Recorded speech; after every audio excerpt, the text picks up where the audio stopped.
We're getting close to the summer, and you know what that means. Things are about to get hot. That was dumb. And cold. Welcome back everyone. I got a new shirt and I'm ready to talk about the 3 steps you need to take so you can run your best in the heat. Let's go. First, we need to know what the word acclimated means, and it means getting used to new climate or new conditions, such as it being summer and getting really hot. And here in Texas, getting acclimated is no joke. It gets 100 plus degrees and you're gonna need to be used to that when you're trying to go run or basically do anything outside. Step number 1, spending more time outside. And this sounds kind of obvious, but a lot of people might overlook this. Even if you're not doing physical activity outside, just spending time outside, maybe in your backyard or doing something, it's gonna help you get used to the heat quicker. And it depends on your fitness level of how long it will take. It can take 2 to 3 weeks, it can take longer, it can take shorter, but depending on what your fitness level is going into trying to get acclimated can depend on how long it will take. Also, if you're running a race outside, don't run inside on a treadmill. That's not going to help you get used to the weather condition, because that's definitely something you need to factor into your training. If it's going to be 95 degrees outside for your race and you've been running inside where it's 75, you're not going to be ready for that. Sorry if my thighs look like mirrors. I put on sunscreen, but like it's reflecting everything back at the camera. Like you can see my shoulders, you can probably see my legs, and they're already getting burned pretty bad, but you know, it's for the name of science. Step number 2 is keeping a consistent schedule.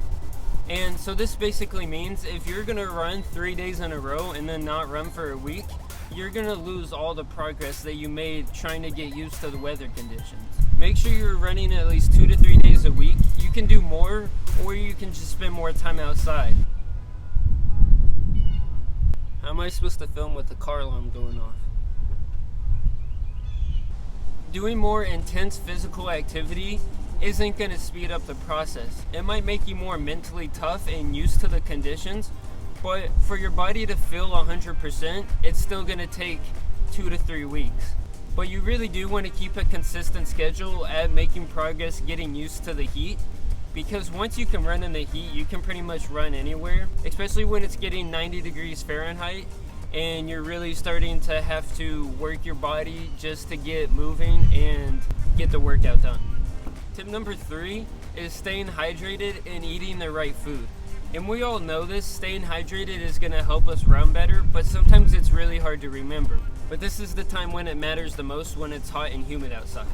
So if you have to set an alarm or have a bottle with the times on it and know when you have to drink it, that's going to help you tremendously getting used to running in the heat and being able to recover quicker.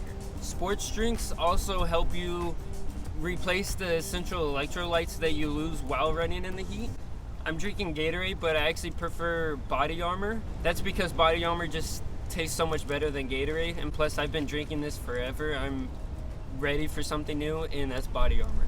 In some places, when it gets hot outside, the humidity goes up, and humidity pulls moisture out of your body even faster than the heat does. So you want to make sure if it's humid outside that you're also bringing water and a sports drink on your run. That means holding it in your hand, as much as you might not want to hold a water bottle in your hand while running. When it's really that hot, you need to be staying hydrated for the whole time you're running. Also, eating the right food, such as bananas, spinach, and avocados, are going to help you replace the essential electrolytes using food. We all like food. Food is good. And so why not eat the right foods that are going to help you run at the same time? So spending time outside, keeping a consistent schedule, and drinking and eating the right food are going to be the 3 things that are going to help you beat the heat and get used to running when it is hot and humid outside. If you found this video useful, I have many more like it coming out soon. Feel free to like and subscribe. Thanks for watching. Hey. Got a lowrider.